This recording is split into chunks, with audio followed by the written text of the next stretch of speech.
Hey, buddy, watch this. Hello, hello, Regis Kilbin is the name, and Hearthstone is the game, and welcome to the Advice Arena, where I give you advice on playing Arena. Who would have guessed based on that name? Today I'm starting a brand new run, and we'll actually be playing Hunter. I have actually yet to play Hunter in the Advice Arena, so it's an instant choice for me here. Hunter is admittedly one of my least favorite, if not my least favorite Arena class. Perhaps that's Warrior. I don't love Hunter, and I don't always have high hopes for Hunter. But perhaps we'll find a really good draft, and if Hearthstone ever decides to load, then maybe we'll jump right into the draft. Okay. Let's problem solve. Nope, we're here. We got it. Alright, so first off, we start with a rare or greater as always. Questing Adventurer's pretty weak. It's hard to get off. Blackwater Pirate, the stats are quite terrible, and we really don't know that we'll even have a weapon. Explosive Shot, on the other hand, is halfway decent. It's not my favorite, but people don't always play around it, and there's a lot of 5 health stuff anyway, so it doesn't really hurt to have an Explosive Shot. We clicked it, but I don't know if Hearthstone's going to accept our offerings. I may have to sacrifice a Bluegill Warrior to pull this off. I like Nerubian Prophet surprisingly well, but I also like Unleash the Hounds quite well. The problem with Unleash the Hounds is that it's a little bit of a play from behind card. It's really only good if your opponent has done something significant. So I'm not sure that I love it, but I kind of see it as almost like an area of effect removal spell, so I think I'll take it in that regard. Our deck is already tending a little bit towards control, right? Even though we've only drafted 2 cards. We may have to pause the draft and sort out Hearthstone. I don't want to take 45 minutes to draft cards here, and it appears Hearthstone has a near heart attack every time I select a card. So, Acidic Swamp Ooze is pretty good. Raid Leader is very difficult to pull off and has bad stats. Fossilized Devilsaur is actually decent in Hunter, because it's an 8/8 taunt, so I'm a little bit tempted to go here, but I really do like Acidic Swamp Ooze as well. The question is, are we going to get more big drops to choose from or more good 2-drops? And I think we have some other late game cards we might like better, and this one tends to show up quite a bit, so we'll save that till later in the draft when we have sort of more of an idea of what's going to happen with our cards and our curve. This is kind of a tough choice, right? Twisted Organs is a solid 2-drop. Oasis Snapjaw is a relatively weak 4-drop, but Direwolf Alpha is also a good 2-drop. It has some synergies with Unleash the Hounds as well, and I think I just like the flexibility that it provides. It allows you to trade up and do fun stuff. So here, again, I think I was right that we're going to get the Fossilized Devilsaur again. Faceless Behemoth is way too slow. Ironfur Grizzly is a decent card, but not the most exciting 3-drop. I think I will actually take the Fossilized Devilsaur here. We already have a number of beasts. We're likely to get more. We need a couple big cards, so why not try that one out? Grotesque Dragonhawk, although a beast, which could make sense for Hunter, is pretty slow and susceptible for 7 mana. I still like Nerubian Prophet, but I think I'll take the Scavenging Hyena here. We're starting to build this really nasty combo with Unleash the Hounds and Direwolf Alpha. And sometimes if Scavenging Hyena gets going, it just goes crazy because they don't have an answer for it the first time. You can kind of expand on it and just make it better and better. This is the worst selection ever. I guess we'll take the Hunter's Mark here because these cards are both bad. Hunter's Mark with Unleash is a pretty good combo. So again, we're really supporting that setup. Scavenging Hyena into Direwolf Alpha into Unleash the Hounds into Hunter's Mark would be nuts for a turn. So if we ever pull that off, we're going to be pretty happy. Starving Buzzard's just too slow for its stats. Tournament of 10D, while fine, is not nearly as good as Deadly Shot, which is a fantastic card. So we're going to grab Deadly Shot here for sure. Frostwolf Grunt is a objectively worse Annoyatron, so that's an easy choice. Grimscale Oracle is also quite bad, so we'll take the Annoyatron here. It's a solid 2-drop. It could protect something like our Scavenging Hyena. This is not exactly the Hunter set here. Eerie Statue is awful, just really hard to get going. Blackwater Pirate, same rules apply, and I guess we'll take the Deathlord here. It's okay in Arena. It's typically hard for people to deal with early, and minion quality on average in arena is lower, so it's very unlikely it pulls something like a Tyrion Forge Ring out, right? So some potential there. Still don't like Grotesque. Multi-shot can be decent, but it is a little bit difficult sometimes because there do have to be 2 enemy minions out there, which can make it hard, and the randomness too is bad against big boards. I actually want to try On the Hunt here, right? We have some Beast synergy cards already, so the 1/1 Beast could be valuable. Plus, being able to do 1 damage to stuff is very good. It combos with Hunter's Mark, it combos with kind of Unleash or a couple of different things. Even Explosive Shot, you know, can help you fill in the gaps on damage. I don't really love any of these. Waste of Snapjaw is okay for a 4-drop, but just 2 attack is hard to work with. Anti-Killbot could be good. We kind of have a control style deck. I think I'm actually going to go with the Venture Co. here. It's got a very punishing effect, but it's hard to be punished in return. And it's good aggressive stats lend pretty nicely to the Hunter hero power. Blackwing Corruptor is a good card, but dragons are hard to get, and we don't have any. Spawn of N'Zoth is just a little bit too slow for me. It could be great with like Unleash the Hounds, but that'd be very difficult to pull off. And the stats aren't good for a 3-drop, unlike Spider Sink, which has great stats for a 3-drop. And we do want to make sure we have good minions on that 3 slot. That said, Carrion Grub is another fantastic 3-drop, really good stats. If we get something like a Houndmaster later to fill in, this could be a super awesome card. Wolf Rider's fine, Duskboar's bad. But Carrion Grub is quite good, I think. Alright, here, Hungry Dragon is okay, but it can be punishing if they get a good 1-drop and it's dealt with easily. Squirming Tentacle, I like taunts, but the 2/4 for 3 is okay, but just not exciting. On the other hand, Bone Guard Lieutenant's a good 2-drop. You need a lot of good 2-drops in Arena, and it has the potential to scale quite nicely.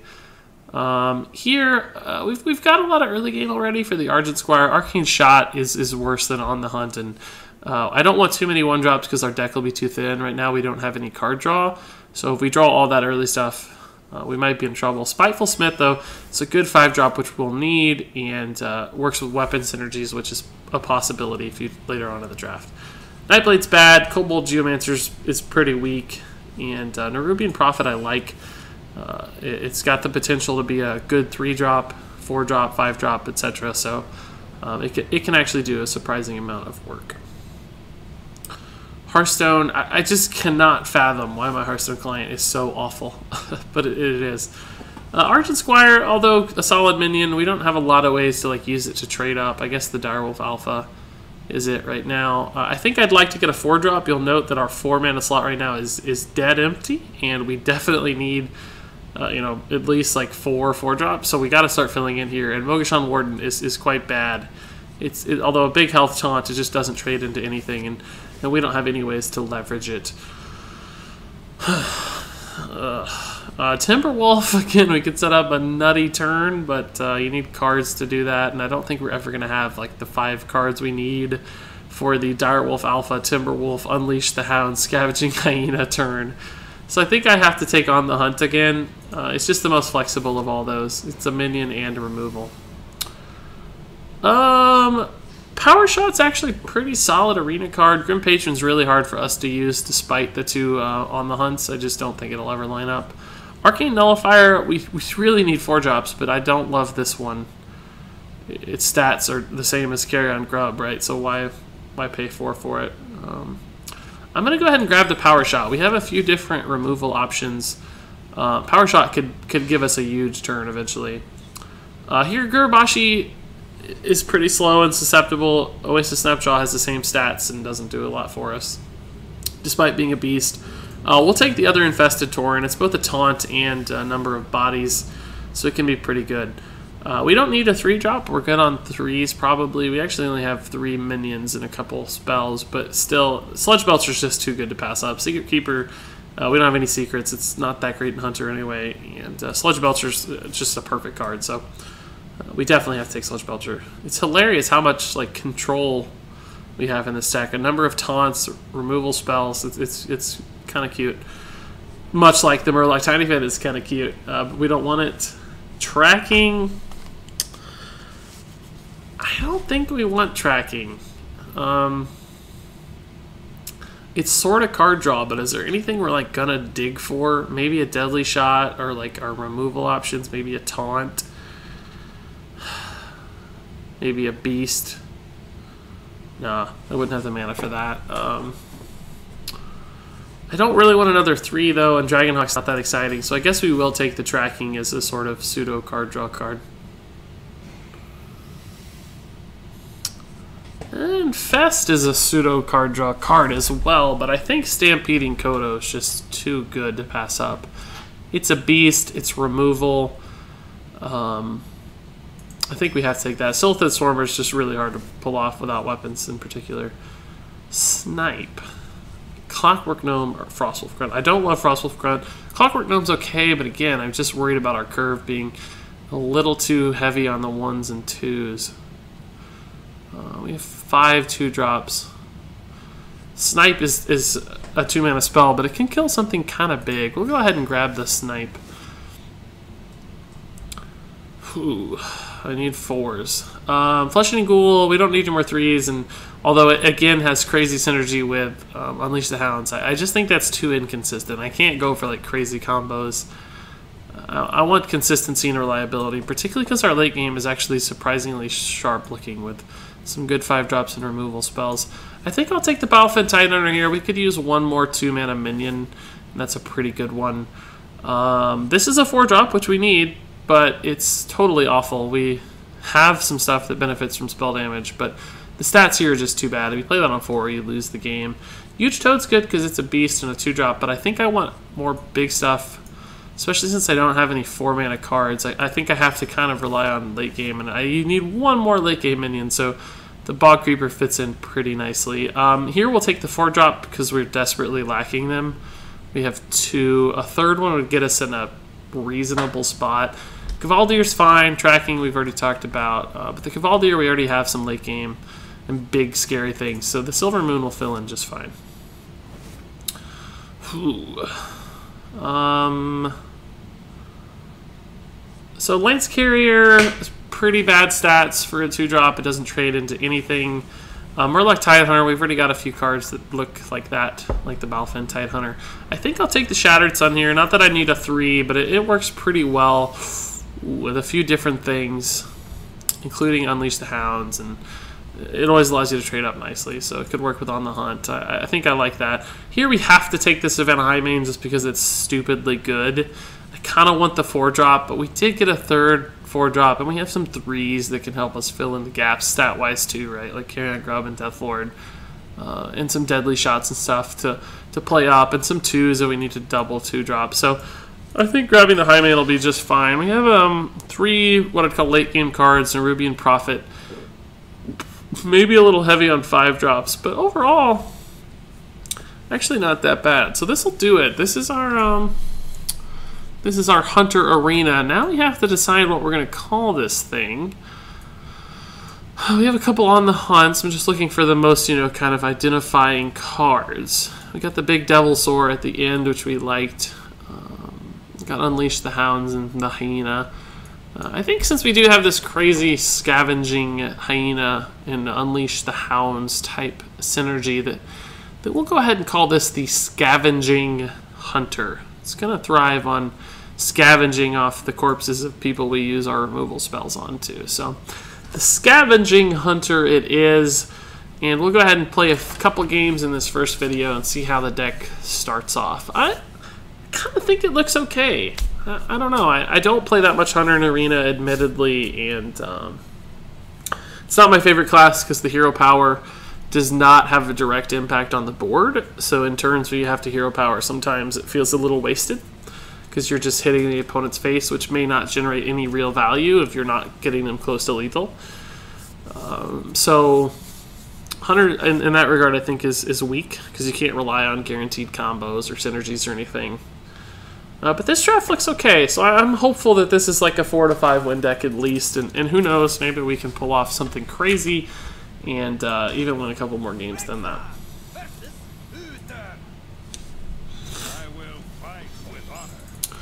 Alright, so we've got the big stuff to start. I'm actually going to send all this back. I don't even think Power Shot's that good on turn 3. Oh, these are good. These are good cards, though. Play a 1-drop with 1 health. That would be ideal. I was going to do this, but now that there's a Hunter's Mark, I'm kind of tempted to save that combo. I think I could get more value later out of this. And I still have the good curve, so... Well, now he does it. I guess I went first, right? So... Yeah, this is fine. Likely to save the 2-1. It's not a good trade here for him. If he does end up hero powering, I can still on the hunt if I want, or probably still just play the Death Lord. What on earth? Oh, well that's actually pretty good.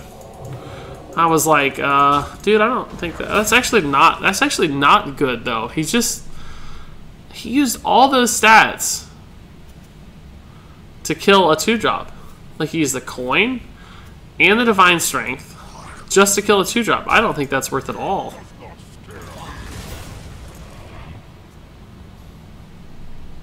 So he basically got like a 1-2 out of all that. I don't know.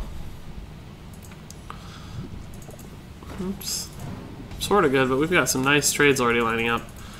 I'll just go ahead and do this. I'll hero power here to save some cards, because you'll note, like I said, we're kind of already out of gas a little bit.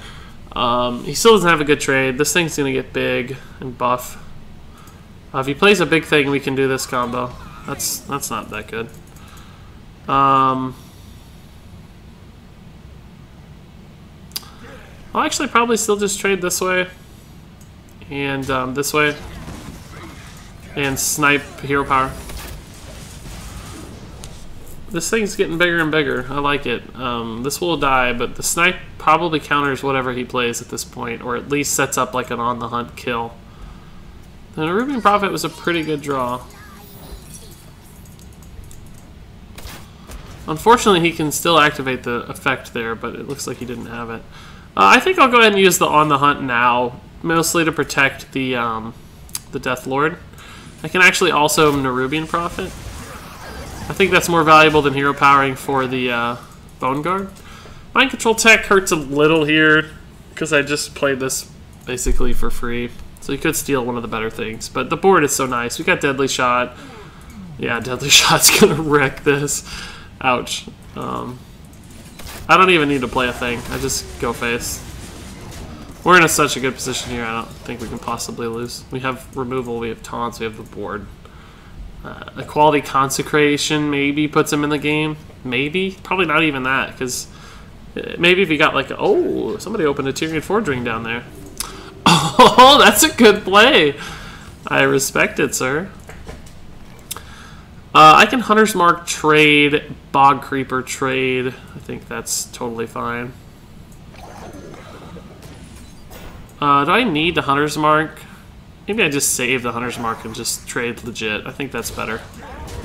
This still represents lethal next turn, I think. 9, 11, yeah, it does.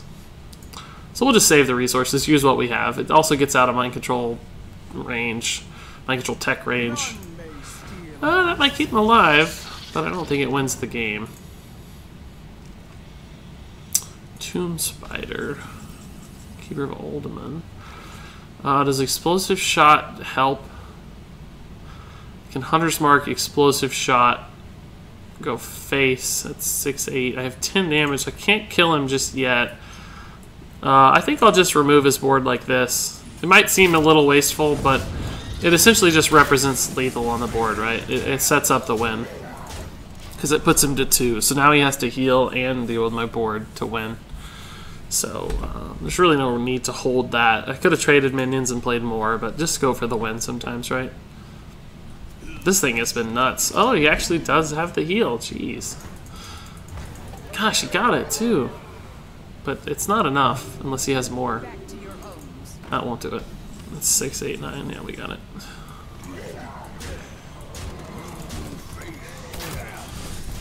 Alright. He actually gave it a nice little go there. This guy is a 3-6, and I think... Did he take 1 damage or 2 damage? I think he took 1 damage. He's really a 3-7. That's nuts. Glad we grabbed him. So we'll go again. Pretty fast game. got off to a nice smooth start there and just went crazy. I think he made an inefficient play though that might have cost him a fair bit of momentum there. The coin Lance Carrier into the Divine Strength or whatever it's called. I don't even know the name of the card on the Abusive Sergeant just to kill the 1/1 taunt felt a little excessive because it still did just allow me to trade in with the other half of the Bilefin.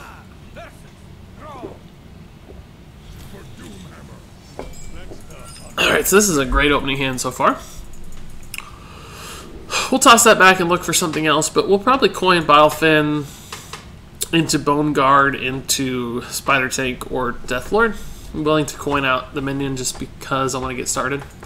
And it's likely that the one half of the Bilefin could trade up and give us the board advantage, basically, for the entire game. So this is about as smooth as the curve gets. There's even the potential we draw like the Direwolf Alpha to really kill a 3 health thing.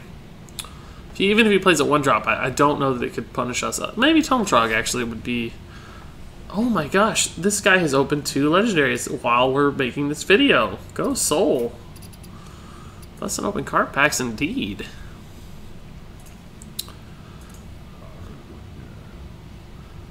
I don't think he has a 1-drop. I think he's just hanging out. May not even realize it's his turn.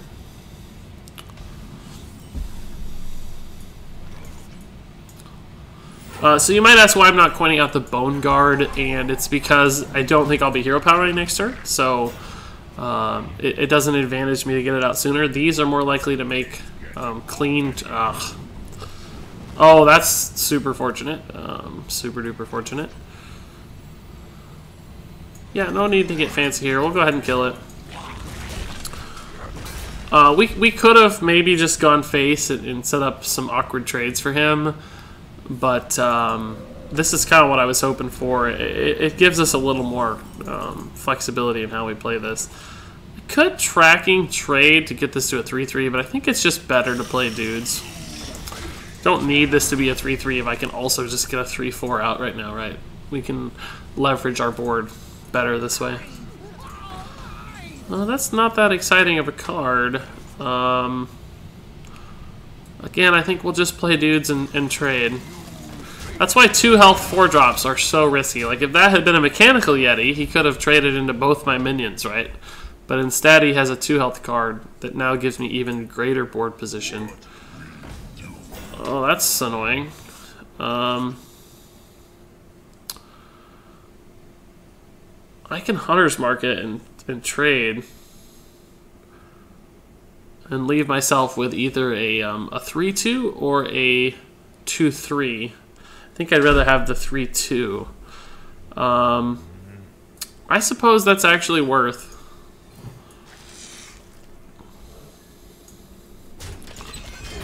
And I'll go ahead and play the Deathlord. And I think I'm going to go ahead and track as well to look for a good card.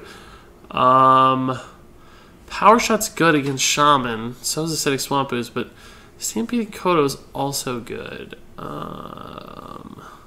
I have a big guy I can play if I want. I have kind of AoE if I want. So maybe I take the Kodo because it's the biggest body of that set. Not I was looking for the high main or something really, really good, you know. But we have the board. It's insanely good for us that we took the Kodo. In fact, I think it might just win us the game. That's even a good drop out of it. I can't trade efficiently here, so I'm just going to go face. We're pressuring him so much now that our hero power becomes a genuine threat to his safety. So that's sort of good, but not that good though. On the hunt, I have lethal. We have 5, 8, 10, 12, 13, 14. So not lethal. But I can play these still. I wouldn't mind killing this, but it's going to take a lot. I think I'll just go face instead. We must cleanse the Sunwell. Oh my gosh, he opened a 3rd legendary. I don't know how many packs he's opening, but he's having a heck of a day. I don't even think I'm going to like trade this way. I have so many like taunts and dudes up that I'm just going to pressure. If he somehow clears the board and plays minions, Unleash the Hound probably gives me lethal. But I don't know how he deals with this. Killing here summons a minion, which gives me 3 hounds and the hero power already. So that's that's the worst one to trade into, actually. Or second worst, perhaps. A taunt out of that's pretty good, but not enough right now. He needs to play more. But the more he plays, the better Unleash gets, so I don't think he has a route out of this here. Looks like he's thinking about playing a lot more dudes. 2 taunts. Oh my gosh, another legendary. This guy's up with 4 legendaries during 2 games here. Alright, so I gotta sort this out. I'm certain that I have lethal somehow. I just gotta do the math here. So I can go here, and here, and here, and here, and here, and here, and oh, actually we had it exactly. We didn't have any to spare, so I had maybe a little too much confidence. I don't know, but it worked out just fine. And we were putting him on such a clock anyway, right? Even if we taken rid of 1, the odds of him healing out of it were pretty low. All right, so 2-0 start for our Scavenging Hunter. We even beat a legend player there as a shaman, so pretty cool. I like the list. It's fun. We'll see how it goes. I'm worried that we're going to run out of cards at some point in one game and it's going to cost us, but for now, a nice early curve is working out quite swimmingly. So thanks so much for watching, and until next time with part 2 of the Scavenging Hunter, game on.